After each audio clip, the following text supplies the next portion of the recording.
Hi, welcome to the Biohacking Academy. This is Joshua Porch, your host and founder of the channel. And today we're going to be talking about some basics of biohacking.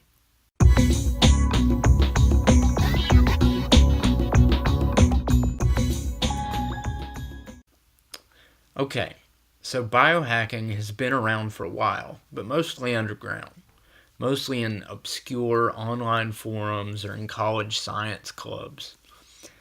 Biohacking has become mainstream now with folks like Dave Asprey and Ben Greenfield. These men have popularized biohacking, but biohacking is still largely unknown to a lot of people in today's world. So like I said in my last video, which was the first and introductory video for this channel, biohacking is like cheat codes for your life because it gives you the ability to control almost every function in your body and mind. And with that power comes incredible possibilities in changing the world around you, your sphere. More productivity and better health leads to more money, better quality girlfriend or boyfriend, wife or husband, better family life and friendships, etc. Biohacking allows you access to, I'll call it the control panel of your body and brain. But you have to know what you're doing before you just start making changes, because you don't want to mess anything up. However, today we'll be going over some basics and some simple things you can do to hack your biology today for good reason. Now, in the last video, I said that biohacking can help with physical and mental energy, improvement of sex life, and increased healing from workouts. Today, what we're going to go over is protein cycling and carb cycling, which helps with improving your fitness. Then I'm going to cover non-GMO soy or sunflower lecithin before bed, which helps with hormones. And then finally, I'm going to go over the primary systems in the body that you want to focus on for overall improvement in your life. Okay, so in the near future, I'll share some basic info on how the different systems in the body work. But for right now, I'll just give a few quick and easy tips, and I'll teach you the mechanisms of how they work later on if you stay tuned to my channel. First things first, protein cycling and carb cycling. What is protein cycling? It's when you take lower protein intake for some days and higher protein intake other days. This makes the body better utilize the protein you eat, preferentially using it for building muscle. Carb cycling works in a similar way, except it's changed every day for 3 days in a row. Carb cycling helps your body better utilize the carbs that you eat to make more of them be stored as glycogen in your muscles instead of being stored as fat. To protein cycle, you pick your workout days to eat 1 to 1.5 grams of protein per pound of lean body mass, which is your total body weight with fat mass subtracted. While on your rest days, you eat only 1/2 of a gram of protein per pound of lean body mass. On these days, your body thinks that it's not getting a lot of protein, so it holds on to everything that it can, which minimizes muscle breakdown. Now, of course, you don't want to be very active on those days since they're rest days with the lower protein intake. But so, on the higher protein days, your body has been so low on protein for the prior 1 to 2 days that it utilizes the extra protein on the high protein day to build even more muscle than it would if you ate the same amount of protein every day. A quick example of this would be to do 1 to 2 days of low protein and no working out, and then do a day with working out and eat higher protein. Then repeat the process. Now, this not only gives your body time to rest in between workouts, but it gives your body time to utilize the extra protein from the high protein day, and then it gets used to not having very much protein the next few days, which causes the body to better utilize what protein it is getting on the low days. You may feel less energy on the low protein days, but it will help you build muscle faster. Next is how to do carb cycling. For this, you do high carbs on your workout day, medium carbs on your first rest day, and low carbs on the second rest day. An example of this would be 300 grams of carbs on workout day, 200 grams of carbs the next day, and then 100 grams of carbs the following day, based upon the example of a 2,000 calorie per day diet. Of course, depending on your activity level and your size and all sorts of stuff, your daily caloric needs will be different, but that's just a good average example. By doing this, the carb cycling, your body uses the extra carbs on the workout day to maximize glycogen stores within the muscles before and after the workout. The next day, your body gets a medium amount of carbs and your body stays around even with the glycogen. The following day, your low carb intake causes your body to use up much of its glycogen stores so that they will be extra primed to receive the extra carbs the next day when the next workout is. When you do these things, you are able to build more muscle and burn more fat, or at least avoid as much fat gain, compared to if you kept your diet the same every day. Full body workouts are best when following this type of diet regimen. You can combine the protein and carb cycling days however you wish, but just keep fat intake the same throughout them all. Okay, so the next topic I'm going to cover is non-GMO soy or sunflower lecithin before bed. Okay, so the last tip dealt with muscle gain and fat loss. This next tip can help with that too, but in a different way. So lecithin, no matter what it's from, contains two chemicals. Those are phosphatidylcholine and phosphatidylserine. These compounds are healing to the brain and lower cortisol significantly. High cortisol can cause muscle loss, always, and fat gain in certain instances. Lowering cortisol right before bed helps get a better night's sleep, helps you produce more testosterone during the night, and it also increases your muscle recovery and fat loss while you sleep. Just make sure that you get a non-GMO version of soy lecithin or sunflower lecithin. I'd go with the sunflower lecithin if I were you, as soy can slow down your thyroid and have mild estrogenic effects. Now, if you want to get the granules or powder, take 1 tablespoon before bed. You can just spoon it into your mouth and chew it up, or even mix it with some yogurt. It doesn't taste bad in my opinion. Just have some water nearby to swish with to try to get all of it out of your teeth. I recommend doing this just before brushing your teeth before bed. Within minutes, you'll probably be ready to hit the hay.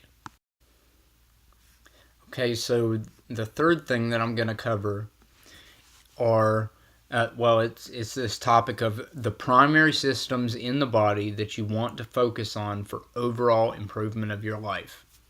Now, there are a lot of different systems in the body and the brain, but there are just a few key ones that, if managed or manipulated properly, will have a major positive impact upon your quality of life as a whole.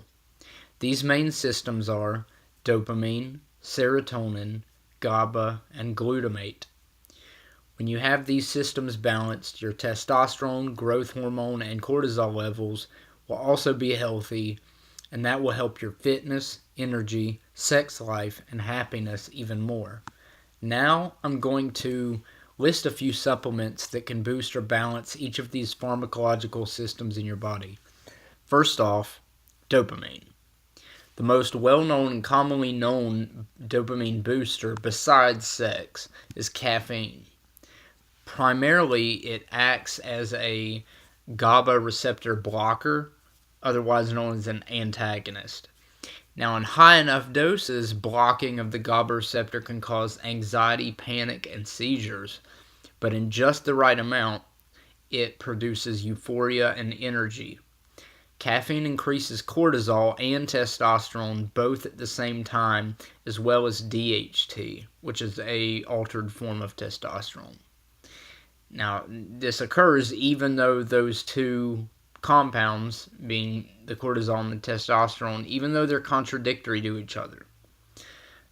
One usually lowers the other, but with caffeine it raises both at the same time. Now, caffeine increases glutamate activity and acetylcholine, which increases energy and blood flow.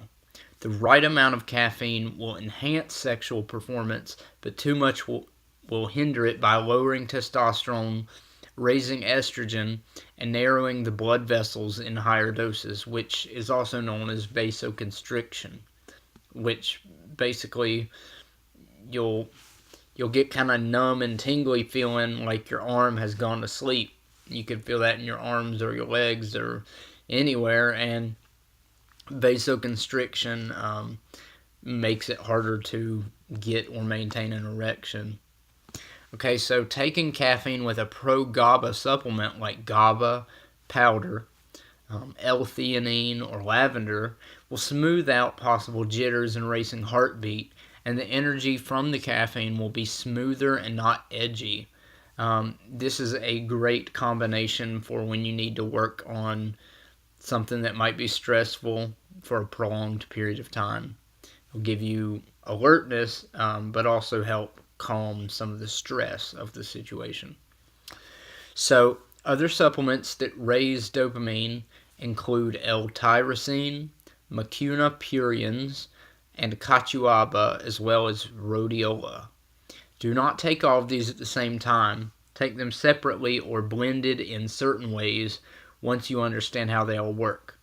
Now, I'll make a video sometime in the near future teaching how to do all of that in detail, in regards to combining those in a safe and effective way. Now, next is serotonin. Serotonin produces calm feelings and is usually up when GABA is increased and is usually down when GABA is low or the GABA receptor is blocked. Serotonin lowers cortisol, but it also stimulates the production of more cortisol down the line. Basically a delayed reaction by stimulating adrenocorticotropin releasing hormone, also known as ACTH. Serotonin can be raised by turmeric along with black pepper and oil and fat. They should be consumed all together.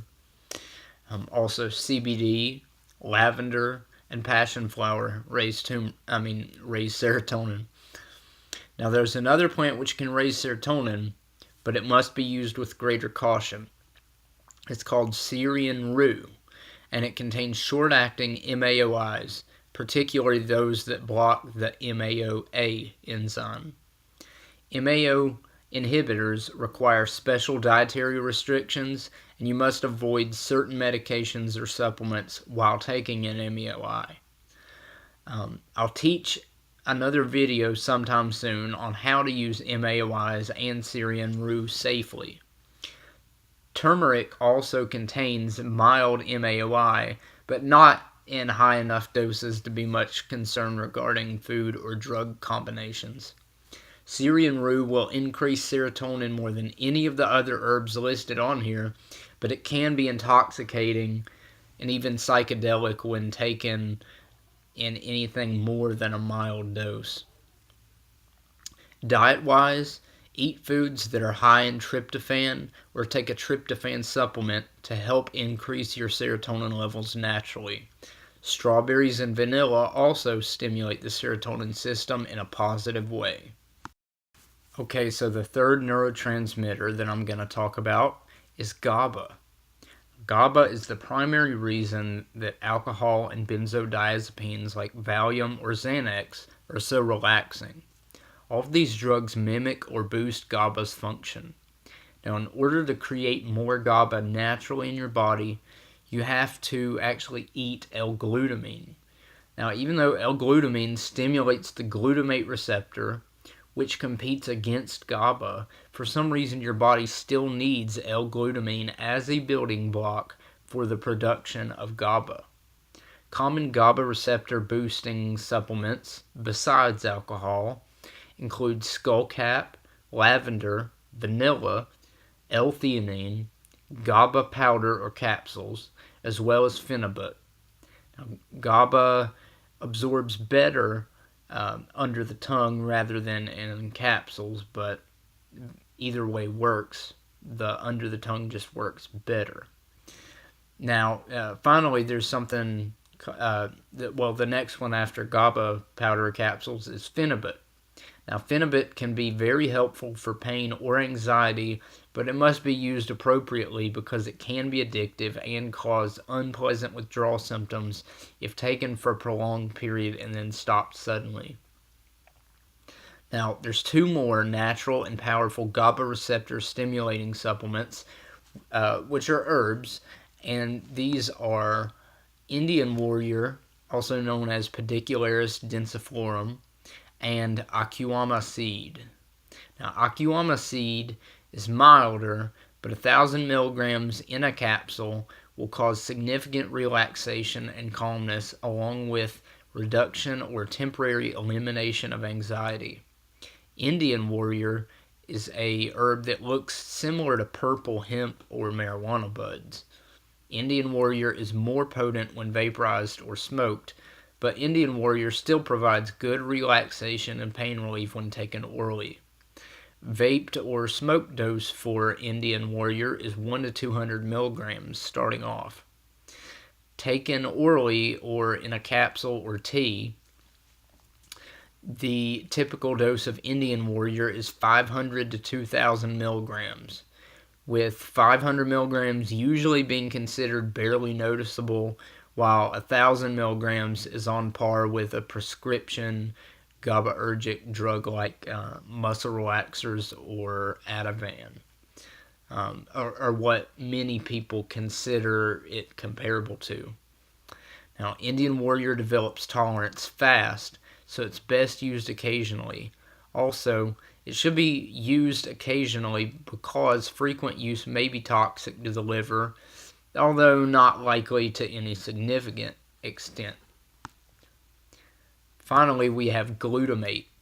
While mentioning glutamate, while it does have its purpose, I actually want to focus on keeping its receptor, that is the NMDA receptor, balanced or slightly blocked. I'll tell you why in a second. Glutamate is helpful for energy and focus, as well as improving memory, but it is an excitotoxin because it overexcites your nerves to fire more rapidly to the point that they burn out and die off. In short, it's a temporary mental performance enhancer that causes brain damage and kills off certain nerves, cells, neurons, and receptors when the levels of glutamate are too high, or anything that mimics glutamate.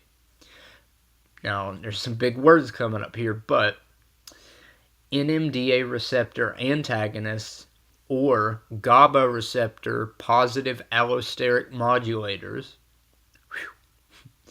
are what we want to focus on here.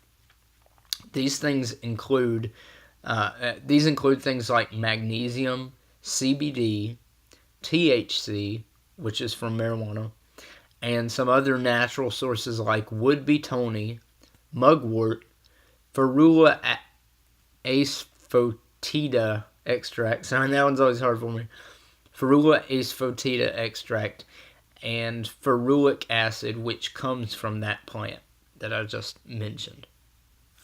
Now, NMDA receptor antagonists make you calmer, a little bit sedated, depending on the amount. Higher doses will make you very sedated, and these NMDA receptor antagonists relax the muscles as well as help with pain. A GABA receptor positive allosteric modulator, on the other hand, helps keep both the GABA receptor and the NMDA receptor balanced at the same time, helping to prevent too much activation or blocking, that is antagonism, from occurring at either receptor. This helps balance dopamine, serotonin, GABA, glutamate, and cortisol levels. When this occurs, testosterone and growth hormone also become balanced or within the healthy range. Okay, now I'm going to close this video out with one final tip. If you take adaptogens, they can help balance all of the systems in your body that I mentioned above. What are adaptogens? They're things like ashwagandha, reishi mushroom, lion's mane mushroom, cordyceps fungus, ginseng, gotu kola, and rhodiola. These herbs or fungi help balance everything in your body, or they at least function in a way to help reduce any imbalances of various hormones or neurotransmitters. Some adaptogens will make you more sleepy, while others will make you more awake, but time of day will dictate which you want and when. But midday or early evening, by combining some of the stimulating and sedating adaptogens together, that should give you the best benefits of both. Ashwagandha, on the other hand, in doses of 1,500 milligrams or above, is best used 20 to 30 minutes before bed. And it can cause nausea, so if you want to take some ginger capsules, 2 or 3 along with that, it will probably help minimize or get rid of any nausea that the ashwagandha might cause. Alright, that's it for this video. I hope you guys enjoyed the video and learned a lot. I really want to help everyone possible through what I'm teaching here on this channel. Because I've learned a lot about my body over the years and learned from many others as well who've done some amazing transformations in their bodies and their health by learning biohacking. So thank you guys for watching, and please like, comment, subscribe, and share if you haven't already. It's the only way this channel will be able to grow and help even more people learn how to hack their bodies and take on the world. Until next time, God bless. This is Joshua Porch signing out. Peace.